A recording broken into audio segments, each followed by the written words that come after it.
Well, hi, this is Custom Works. I'm Clint Allen. In our last video, we had discussed manifold air intake heater and the deletion of that particular sensor. We also had discussed on how to fool the computer into thinking that everything is copacetic. And we had a question from James Victor, a viewer of ours, about how do you build this? Well, come along for the ride, and we're going to show you a real quick, down and dirty video on how to build a cel fooler. So to do this cel fooler, what we're going to need first is marine shrink tubing, and we do not want to use regular shrink tubing. We don't want to have the wire corrode over time. This right here is going to seal that wire up and keep all the moisture and any other debris out of it. That way you don't have any type of corrosion or breaking later in the future. Then as far as the wiring goes, you can use 14 gauge, 12 gauge, 10 gauge, those are fine. 10 is going to be a bit heavy, but in your 12 and 14 gauge, that's going to be just fine. Your terminals are going to be depending on what you're going to be connecting to. So those are the sizes that I am going to be using here, not necessarily what you need to be using. And then we're going to need 2 barrel connectors. What we do not want to do is be soldering wire directly without any type of locking mechanism per se to our resistor. Then we have the resistor itself, and that's going to be listed down in the description. There's going to be a couple different options, and to give you an idea how much money that you save by doing this, you can see right here that this was gotten off of eBay and including shipping for $3.13. So the concept is that if you want to go out and buy the kit, that's fine. If you're a true do-it-yourselfer and you want to go out and do this yourself, here we go. Now we're going to show some soldering here, and we're going to get the wire hot and we're going to solder. There we go. That is not soldering. That's what is called a cold solder joint. This is something that's going to fail, is going to cause problems and runnability down along the line, and your cell code will come back.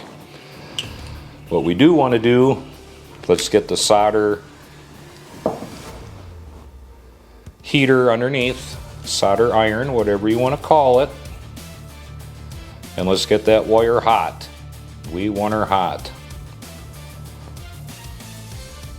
And hold that solder gun on that wire until you actually see that solder suck in to the wiring itself.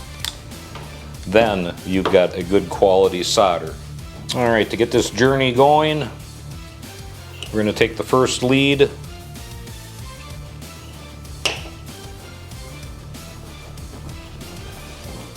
Now I've already pre-crimped these. What you're not want to do is install them and crimp them buck tight. That's not what we're looking for. Just crimp them so they're snug, so it stays on the wire. And same thing applies. We want to heat from the back. Get your solder in there. You'll see it start to bubble. That means the flux is working. And it flowed, meaning that it sucked itself down inside of that connector. So now we're just going to let that cool a little bit. Then we're going to just give this a little bit of a twist so we don't have wires hanging out on the end when we push it in. Let's get that on there. Now these right here, if you want to cut that down another ½ inch, that's just fine. I'm going to leave this just the way it came. Let's get that in there.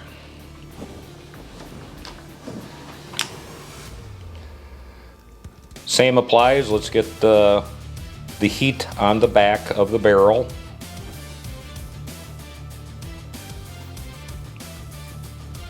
Now if you want to give that just a little bit of crimp on the copper wire end, just to hold it in place depending on what you're working with, that's fine.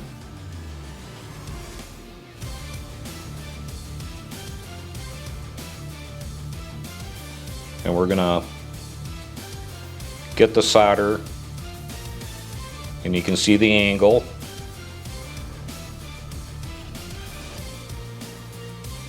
So we got that.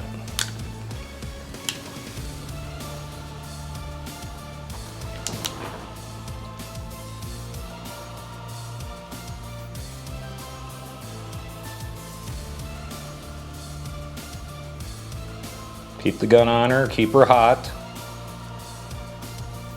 You'll know it flows because it'll suck itself into the wire. The solder will suck itself in. So there we go. Now we're going to let it cool down a little bit. Now once we're cooled down to handle it, and where the shrink tubing itself isn't going to shrink itself on, get yourself measured up here. Slide this side on.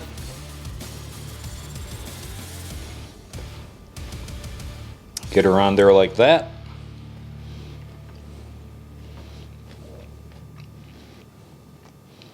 Now I know a lot of people pull out their lighters or whatever the case may be, and they run the lighter across it. Well, when you're working with these right here, this type of marine shrink tubing, what we want to do is actually use a heat gun. Heat gun.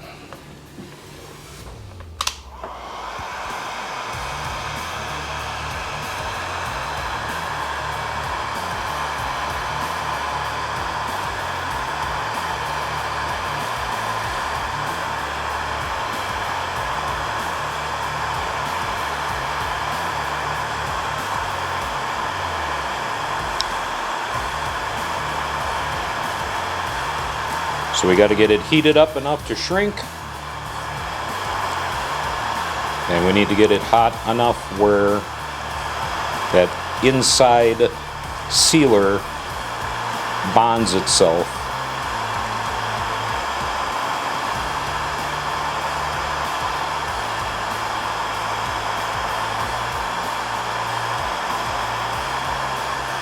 And you'll know it's gotten hot enough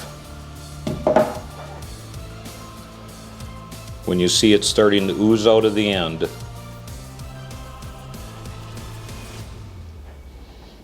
Now we're going to let that cool down a little bit. So once it's completely cool, and I mean cooled down where we don't have to worry about the other shrink tubing sealing itself to this shrink tubing, then what we want to do is just slide her on over, get this side ready for soldering.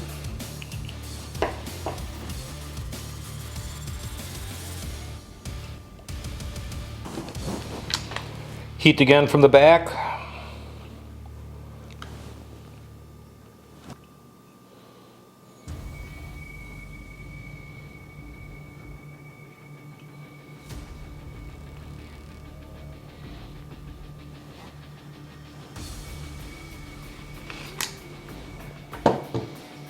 Let that solder flow. You'll see that flux on the wire bubbling away, and then you'll see it, the solder suck itself inside to the wire.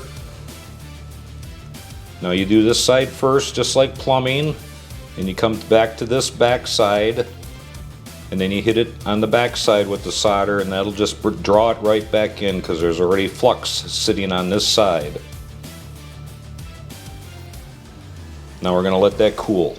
Once we're cooled down, once again, because we don't want this activating, let's go ahead and measure it up. So what we want here, we got the barrel right here from the other solder. Let's get 50%. So we have this extra wire right here.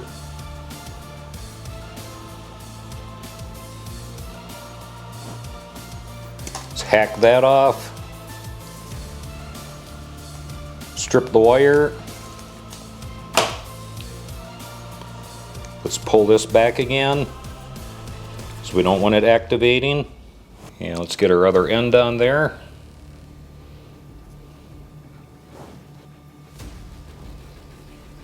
See that flux bubbling?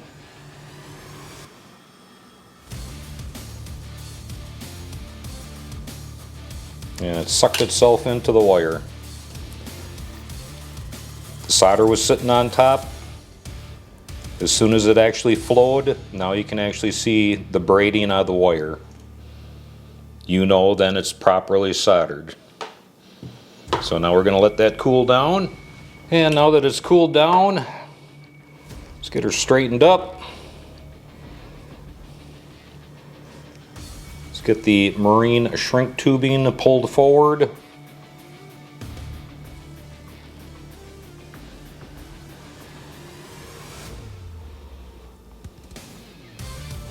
Now I'm just not randomly just ramming the shrink tubing. What I'm doing is purposely bringing it past that solder joint so it seals up. That way we don't have any corrosion. And let's get in there with the heat gun. Now I'm sure most of you have used heat shrink before. Right now most people would stop. Don't. Got to get it hot enough where you have the sealer start coming out on the ends.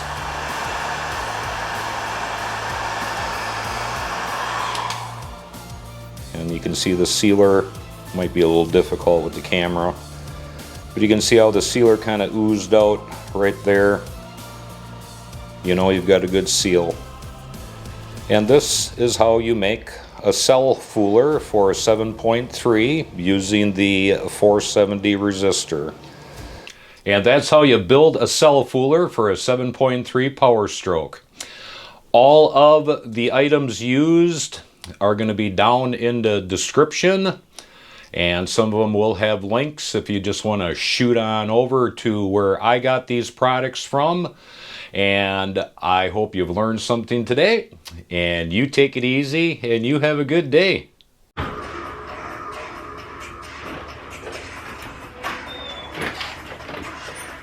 You're still here yet? It's over. Oh, I know. Go ahead and hit the subscribe button, hit the little bell, and that'll tell you when my next video comes up. Until then, go home.